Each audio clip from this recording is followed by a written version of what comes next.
আল্লাহ তো জানেন যে আমি খারাপ কাজ করব, পাপ করব, যেহেতু তিনি সবকিছু লেখা রাখছেন।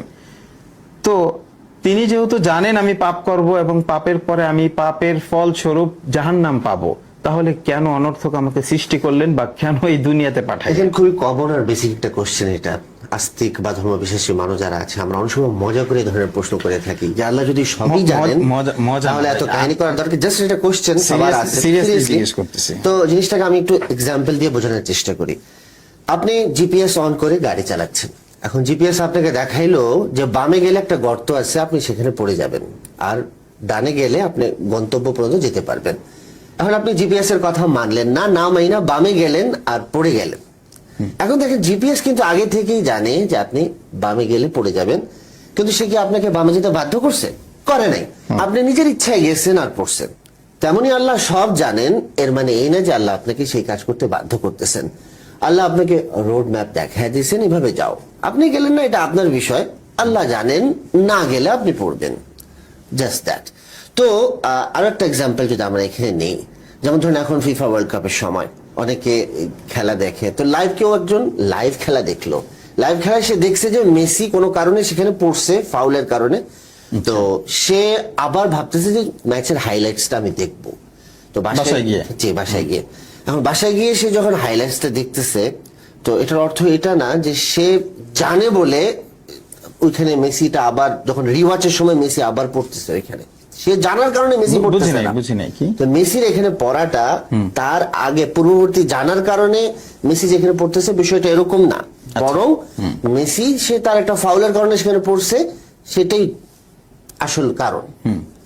তো বিষয় এটাই যে আপনি জানেন যে মেসি পড়বে, কিন্তু আপনার জানার কারণে তো আর মেসি পড়ে নাই। আল্লাহ সব জানেন, এর মানে এই না যে আমি জান্নাতে যাব আল্লাহ জানেন তাই। আমি জান্নাতে যাব আমার কর্মের কারণে।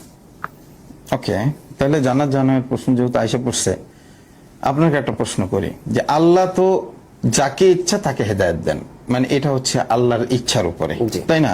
তো আল্লাহ মনে করেন যে চাইলই না একজনকে হেদায়েত দিতে, তাহলে সে যদি হেদায়েত না পায় নাস্তিক হয়, তাহলে এখানে নাস্তিকের কি দোষ? মানে ধরেন কোন অপরাধী যদি অপরাধ করে, সেটা তো আল্লাহর ইচ্ছাতেই করছে, তাই না? আল্লাহর ইচ্ছায় যেহেতু সব হয়, আল্লাহ যাকে চান হেদায়েত দেন, তাহলে যে গুনাহগার বা যে নাস্তিক যে অপরাধ করতেছে তার দোষ কি এখানে? জি উসেদ ভাই, এই কোশ্চেনটাও কিন্তু বেসিক। আমি এখানে আপনাকে এসব আনসার মানে ক্রিটিক্যাল ওয়েতে, ফিলোসফিক্যাল ওয়েতে দিতে পারতেছি না, কারণ দর্শকের জন্য হয়তো জিনিসটা কঠিন হয়ে যাবে, তাই বারবার এক্সাম্পল দিয়ে বোঝানোর চেষ্টা করতেছি। আল্লাহ যাকে ইচ্ছা হেদায়েত দেন, যার ইচ্ছা দেন না। সহজ বিষয়, ধরেন আপনি লিফটে 20 তলার উপরে যাবেন, ঠিক আছে? মানে 20 তলায় যেতে চাচ্ছেন, 8ম তলায় 8 নম্বর তলায় যেতে চাচ্ছেন, কিন্তু আপনি লিফটের গ্রাউন্ড বাটন টিপ দিয়ে নিচে চলে আসলেন, আর ভাবতেছেন, এইসব বললেন যে না, নিচে আসা তো আমার হাতে না, লিফটের মালিকের ইচ্ছা বা লিফটের সিস্টেমের কারণে আমি নিচে চলে আসছি। এটা কি লজিক্যাল? মানে আপনি 8 তলাতে যাবেন, 20 তলায় যাবেন, তো তার নির্ধারিত সিস্টেমেটিক যে তার অপশনগুলো দেওয়া আছে সেই বাটনটা ক্লিক করে তো আপনার 20 তলায় যেতে হবে, 8 তলায় যেতে হবে। এই ননসেন্সের মতো যদি আপনি বলেন যে সে সিস্টেমেটিকলি তার সিদ্ধান্ত অনুযায়ী আমাকে এখন মানে গ্রাউন্ড ফ্লোরে এসে পড়তে হলো, তো জিনিসটা তো আর লজিক্যাল হলো না।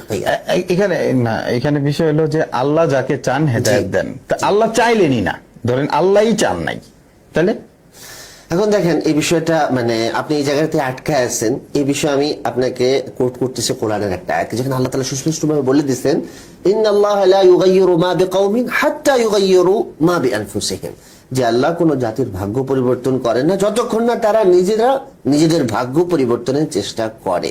মানে কি? মানে হইতেছে যে আপনি হিদায়াত চাইতেছেন, কিন্তু আল্লাহ ইচ্ছা করে জোর করে আপনার জাহান্নামে দিবে, এটা তো আল্লাহর গুণ না। আল্লাহ তো ইচ্ছাই করে নাই, করেন মানে আল্লাহ ইচ্ছা করতে বললেন না, আল্লাহ ইচ্ছাই করে। আল্লাহর ইচ্ছা হবে না কেন? আমি তো ভাই কোরআনের আয়াত দিয়ে বুঝাইলাম। আপনি কোরআনের আয়াত দিয়ে বুঝাইছেন, আমি বুঝছি, কিন্তু ইচ্ছার বিষয়টা জানতে চাচ্ছি যে আল্লাহর ইচ্ছা তো আমার হাতে না। অবশ্যই আপনার হাত আছে। আপনি ওই অংশটা, আয়াতের ওই অংশটা আবার পড়ে শুনে আপনাকে, লা ইউগাইয়িরু মা বিআনফুসিহিম, আপনি আপনার নিজের ইচ্ছা পরিবর্তন না করা পর্যন্ত আল্লাহ তার ইচ্ছা চেঞ্জ করবেন না। আপনি হিদায়াতের ইচ্ছা করেন, এরপর দেখেন আল্লাহ ইচ্ছা করেন কিনা। আল্লাহ আপনি নিজে নাস্তিক, সারাদিন দিন ধর্মকে গালি দিয়ে আইসা বলবেন আল্লাহ ইচ্ছা করে না আমার হিদায়াতের, এটা জিনিসটা হইলো।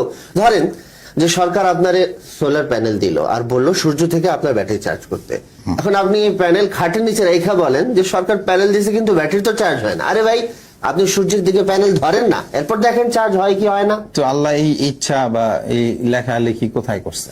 লৌহে মাহফুজের মধ্যে সূরাতুল বুরুজে স্পষ্টভাবে লেখা আছে, ফি লৌহে মাহফুজ, মানে জিনিসগুলো লৌহে মাহফুজে লেখা আছে। আল্লাহ তো তাহলে আরেকটা কথা বলছে যে সবকিছু তিনি লৌহে মাহফুজে বললেন আপনি লিখে রাখছেন। আল্লাহ তো বলছেন যে তোমরা দোয়া করো, দোয়ার মাধ্যমেও তো আল্লাহ হচ্ছে আপনার ফ্রি উইল বা তাকদীর এগুলা পরিবর্তন করে। তো আমি যদি দোয়া করি, ধরেন আমার দাদা হচ্ছে 5 বছর পরে মারা যাবে, হ্যাঁ, এখন আমি মানে এটা লেখা আছে লৌহ মাহফুজে যে আমার দাদা 5 বছর পরে মারা যাবে, এখন আমি দোয়া করলাম যে আল্লাহ তুমি আমার দাদার হায়াত 40 বছর বাড়ায় দাও, আমার দোয়া ধরেন কবুল হইলো, হ্যাঁ, তো কবুল হইলে তাহলে মানে লৌহ মাহফুজে যেটা লেখা আছে ওইটা কি ফাইনাল কিছু না, বা ওইটা কি মানে ভুল পরে আবার সংস্করণ করা হবে? এর উত্তর তো ভাই আগের উত্তরগুলোর মধ্যেই আছে। আমি শেষ করি সেটা হলো যে আল্লাহ কেন তাহলে দোয়া করতে বললেন? মানে যেহেতু সবকিছু লেখা আছে তাহলে দোয়া করার উদ্দেশ্য কি? দোয়া করার মানে কি? দোয়া কেন করতে হবে?